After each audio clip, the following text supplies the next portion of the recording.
Welcome back to the Rolling Road project. We've got our 1960s Rolling Road completely restored. Now it's time to fit some modern hardware to it. I've cut the edges off what was here, and I've now just got these two uprights that fit the brake nicely. Now I've got to make a little outrigger for the load cell, which has to go here somewhere.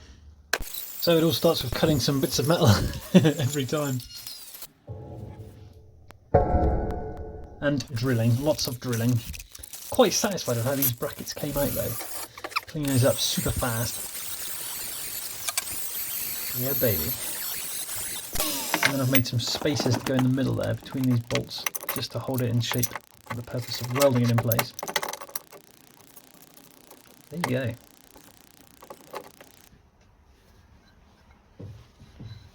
go. So the reason I've not been doing any videos is because I've been working really hard towards a deadline to get this machine finished for a show. So that is going to go on those brackets I'm holding there now, and mount the load cell on the brake side of things. I need to make a mount then for the chassis of the Rolling Road as well to hold it. So I get that nice and in place. I need it a specific distance from the centre, and it needs to be vertically central as well. And I can tuck that in place and weld it on the bench. There you go. Buzz done. Buzz done. Look at that weld. She's a beauty. So I've used these sockets, which are almost exactly the right size. They're quite a nice tight fit, to get these brackets perfectly aligned, clamp them together. I'm now going to drill through backwards, and then you'll see when I refit it, I can use one of these here and another one here to hold this exactly in the right shape and give it a real decent amount of strength. I'm drilling in multiple stages again, up to I think it's 12 for an M12 bolt there. You can tuck these in place. They've gone nicely actually. It's all beautifully located, and then you see they've got the spaces on the inside there to give it a whole load more strength.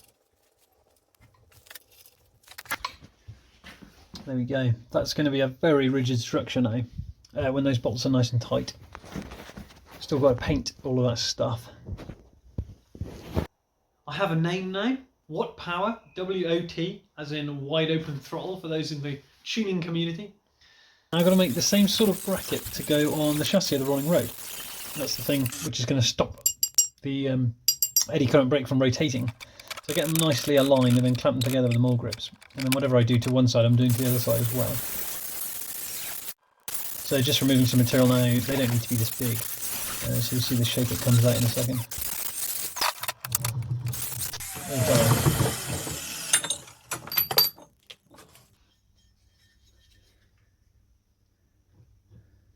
So those go on there. Obviously I've got to drill in a hole, so it's held to the chassis. Yeah, cool.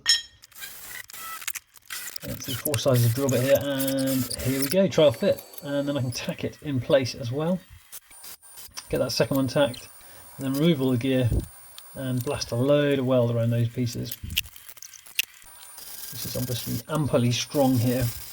That's 90 by 90 box on the Rolling Road frame, about 5mm thick. It's serious steel. And again, these plates are maybe 6mm thick. They're quite chunky. Now, because I'm an idiot, I'm putting this extra telephone-shaped thing on there as well. If that load cell was to fail, it's highly unlikely, then the coils will be free to spin around, and I don't want to damage wiring or anything in there. So if that load cell fails, I've put a backstop in there. I'm going to weld this piece on as a backstop. I'll get back to that in a minute. So first on the lathe, I'm taking these little spacers down to size, and then I've got to put a bit of an angle on them as well. You'll see that in a minute. A couple at 15mm and a couple at 18mm.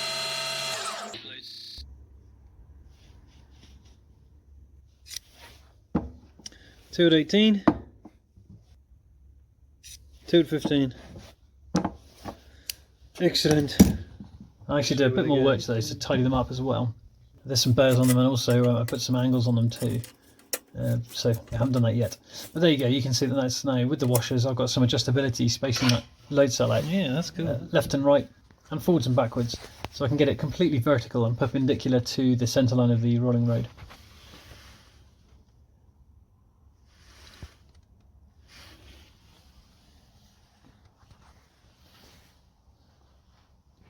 It's finished, and I've used it at a car show, the Retro Rides Weekender at Goodwood.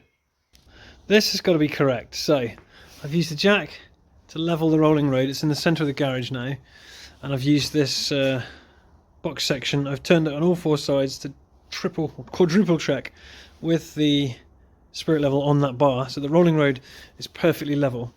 Now those two bolt holes, which I've got a bolt through here, look, and here, that's where I'm going to bolt my calibration bar. It's going to sit raised up a bit like it is now, sat on these sockets, but I'm going to weld plates on. And then I need a 2 metre or 2 and a bit metre bar which goes right across the rolling road, and I can hang weights off it. So then I can get the calibration bar perfect. So this thing is going to be accurate! Last thing to finish this area off is this telephone linking device, which I'm going to weld on the side of this vertical. Because, I don't know why, because I'm stupid, but it won't hurt. So that'll be there as a backstop, you see, so it'll go a little bit each way. In the unlikely event that fails, this won't go spinning around and damaging the coils. That's the thing I'm trying to protect. So find the middle point. I've now got this all set up so that it's perfectly in the right place. I don't want to interfere with that bolt or the one down the bottom, so now I'll weld that in place. Right, just tacked it loosely on. You can see there's a bolt down there I don't want to mess with, and there's a bolt there I need clearance for as well. And then I need an equal gap on the top and on the bottom, so the string or the load cell has got room to move, but it won't need to move much. So that should do it. That should hold it from any excess movement. So I'll get that welded up now. So I did most of that in situ. In fact, all of it in situ. And there you go. You can see it clears either side, top and bottom. So it's not actually doing anything at the moment, but in the event the load cell fails, it will. So I got the 9-inch grinder out. I'm going to make some back stops now, or some end stops for the rolling road. These are going to protect if the car wants to go left or right. So I've welded those on now. I've got 2 spares over there now. Those are end supports. Stop cars coming off at low speeds when there's low energy. They'll bend if something hits them with big energy, but they're just for driving on, and if you've got the steering on or something, just an accidental mishap. And I put the checker plate on just loosely to show you as well. It's coming together, man. So I've been making these off camera. These are the uprights that go to the calibration bar. Right, the centre of the bar is marked, and then I've gone 148mm that way, 148mm that way, which should be that gap there, so I can line those up exactly with the inside of these legs and tack weld the thing on, of course after I've checked it's level. That is the calibration bar. This is the thing I'm going to use to make this rolling road super accurate. Everything has to be level, and then central, and then the bar has to be level, and then central, and then it can be welded in place and checked. With the rolling road level, and now these mounting points for the calibration bar are level, I just got to get the calibration bar completely central and then weld it on. Check everything's still nice and true, and then that can be removed and painted. The other thing to do is sort out some hooks for the end to hang the weights on. So after checking and checking, I finally got the thing tacked on there. So it won't be in use at all when the rolling road's up and running. It's just to calibrate the thing. Right, so my load cell is exactly 35 centimetres from the centre line to there. So I want my calibration bar to be 105 centimetres out, which is exactly 3 times. So I ordered a bar that was 2.1 metres long, so it's 105 that way, 105 that way.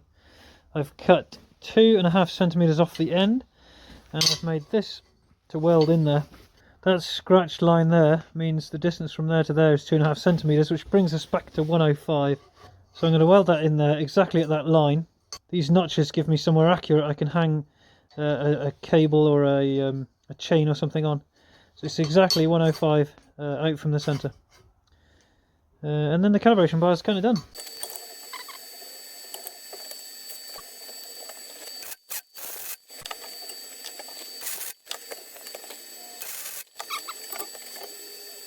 So it needs to be fairly strong because I'm going to be hanging quite a weight off the end of here, 50 kilos or 100 kilos or something. I haven't got the weight yet, but I know this needs to be made obviously. So I'm putting as much weld as I can on the end there. So the calibration bar is done. I've got the 2 ends on it, ready for hanging something. You can hang something on there and pull down, or you can pull upwards with a crane scale. There's the centre. That line there, it's sat on a socket, and apparently it is perfectly balanced. Yeah, baby. If you want to see the rolling road in action, find me on Instagram at WhatPower, WOTPOWER. End plates are meant to bolt between here and here, but obviously now I've welded this bar on there, so I've had to trim the end plates to fit. And I think that is the last job I had to do before painting. So preparation now for painting. These are galvanised, but I've welded up a hole there, and obviously I've trimmed a load of the galv off down here, so for welding. So all that needs painting next. So these, the speed sensor mount, parts of the frame I've welded, and this load cell bracket, and of course the calibration bar all need painting now before I can actually do a final assembly of that lot. Ready for paint. We've got the the load cell bracket there, the other end of the load cell bracket hanging here on a piece of pole that's stuck in a hole in the wall. Perfect. On top of that we've got the load cell, the calibration bar all mounted up, hanging there and resting on there. There's the speed sensor mount hanging up, and then the two top frames with their new, can't see it now, there we go, with their new end stops on them. Just need a wipe down now before I get the paint on. There we go, everything cleaned and painted. It's always so satisfying getting the paint on these things. The amount of painting gets less and less as the project progresses onwards, which is very nice. It's a quicker and quicker job. I got several coats on those, obviously you're only seeing one there. This is the rear end of the trailer. It took me a little while to figure out how to get this on there in a sensible fashion with good ground clearance, but this was it in the end. I drilled a new hole, you can see I've raised it up a tiny bit. Send the cable through, and there's the trailer board on the back there. I've used a bit of this very thick polythene tube, really sturdy. I've used it on suspension before to protect the threads on adjustable suspension. And I've covered and sealed the load cell, so it looks a bit, well, gash. But I don't want to get them wet, so simple as that. The electronics inside is sensitive. I don't know that it's weather sealed in that way, so I've sealed it up. So no harm done, it just looks a bit rubbish. But now I can go ahead and fit that. So this is it, final assembly of the load cell, which is quite satisfying. And all that nicely painted bracketry to support it. When it goes, I think now you'll see, when the load cell goes in, I'd have put some chamfers on those spacers. If the load cell was to turn, I need it to have a clearance. I think I've painted them as well, actually. Because the load cell is earthed through the wire, it's got nylon bushes in it. I don't actually want it touching the frame, so those chamfers on the spacers will help stop that from happening.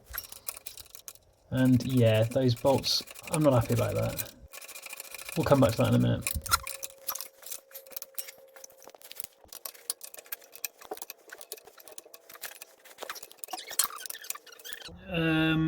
Yeah, nah, I can't live with that either. So don't worry, I've chopped them off. I'll do this one next. That looks infinitely better. Oh, that's much better. Crazy person. On the frames again. These support the checker plate, and they provide a means to tying the car down, strapping the car down in those U channels. Checker plate can go on. There's quite a bit more to come actually later in the project. Although this is getting close to its final iteration, I do need more checker plate. There we go, isn't she sweet? That's it for this video, folks. We've got some modern hardware on the machine now. In the next video I get some of the electronics fitted and actually get it working, which is awesome. I've then got a video on making ramps, and then we're into using it with some of my friends. Stay tuned.